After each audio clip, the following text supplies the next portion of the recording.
মা কয় ঘটনা কি খেতার মধ্যে কোতে কেডা খেতা জায়গায় দেহে রাইদর করছে।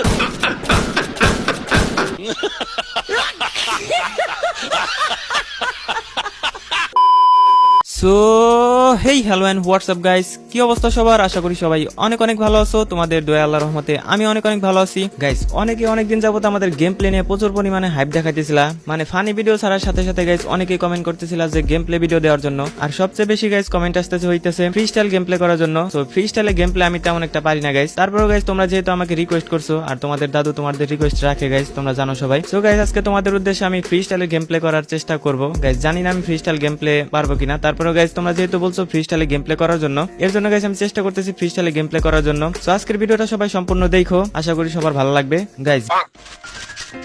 সো গাইস আমরা কিন্তু চলে আসছি ম্যাচে, আর এখানে দেখতে পাচ্ছ অপোনেন্টের প্লেয়ারটা কিন্তু ফ্রি স্টাইল খেলতেছে, কারণ গাইস সিএস এ যারা ফ্রি স্টাইল খেলে তাদেরকে অনেক ভালো লাগে। তোমাদের কেমন লাগে ফ্রি স্টাইল গেম প্লে জানি না গাইস, কিন্তু আমার কাছে ফ্রি স্টাইল গেম প্লে গুলো অনেক ভালো লাগে। দেখো এটার আমি যতবারই মারতেছিলাম এটা কিন্তু আমাকে জাতা মারতেছিল না, সবসময় ফ্রি স্টাইল খেলতেছিল। আর ফাইনালি কিন্তু গাইস আমি বডি শট এটার মাইরা দিছিলাম, কিছু করার নাই, কারণ আমার হইতেছে হেডশট খুব একটা লাগে না। কিন্তু নেক্সট রাউন্ডে দেখতে পারতেছে গাইস ওপি লেভেলের একটা হেডশট মাইরা দিছি। আর গাইস আমি ভিডিওটা অনেক কাইটা দিছি আর কি। ওকে এই রাউন্ডে কিন্তু আমাদের গাইস মাইরা দিছিল।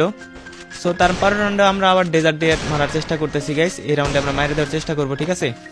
ওকে কিন্তু লাগতেছিল না গাইস, আমি এই রাউন্ডে অনেক চেষ্টা করতেছিলাম কিন্তু ডেজার্ট দিয়ে একটাও লাগাইতে পারতেছিলাম না। তো দেখা যাক আমরা এই রাউন্ডে লাগাইতে পারি কিনা এটারে।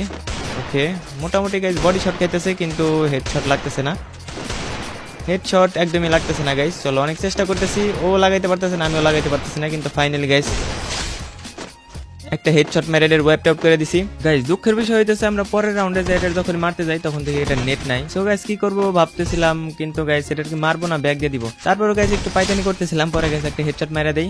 এরপর গাইস আমি ব্যাক দিয়ে দিলাম এই ম্যাচ থেকে, মানে ফ্রি স্টাইল খেলতেছিলাম কিন্তু এটা নেট চলে গেছিল, সো কিছু করার ছিল না। এরপরে গাইস আমরা আরেকটা ম্যাচে চলে যাই, এখানে দেখতে পারতেছো ইউএমপিআর টু শুটার নিয়ে নিছে। সো মারার চেষ্টা করতেছিলাম, ফাইনালি কিন্তু একটা টু শুটারের শট দিয়ে দিছি গাইস। আর গাইস আমি প্র্যাকটিস করতেছিলাম, দেখতেছিলাম যে মোটামুটি ভালোই লাগতেছে। অনেকে আবার কমেন্ট করতে পারো যে দাদু গেমিং পারে না, এটা না সেটা না গাইস, আমি চেষ্টা করতেছিলাম আর কি। এখানে দেখতে পারতেছো আরে ইয়ার আমি মারতেছিলাম কিন্তু লাগতেছিল না গাইস। আর আমার করেছি একদমই বাজে, কারণ গেম প্লে প্র্যাকটিস না করলে করেছি ভালো হয় না। তো এরপরে আমি আবার একটা টু শুটারের হেডশট মেরে দিছিলাম এটারে। তারপরে গাইস আমি আবার উড পিকার নিয়ে নেই, কারণ উড পিকার দিয়ে খেলা ভালো হয়, কিন্তু উড পিকার যখন আমি নিয়ে এটার সামনে যাই দেখি এটার নেট নাই। মানে ভাই 2 রাউন্ড খেলার পর সবার নেট চলে যায় কেন আমি বুঝতেছিলাম না। তো এটারে আমি অনেকক্ষণ এটারে টুকাইতেছিলাম, ফাইনালি তারপরে অনেকক্ষণ পর একটা হেডশট মারছিলাম গাইস, মানে আমার হেডশট তেমন একটা লাগে না। তারপরে গাইস ওয়ান ট্যাপ প্র্যাকটিস করতেছিলাম। সো গাইস এর পর রাউন্ডে দেখি এটা নেট আসছে, তো ভাবলাম এটার সাথে আবার ফাইট নেই। এখানে এটা দাঁড়াইছিল আর এটা টান করে একটা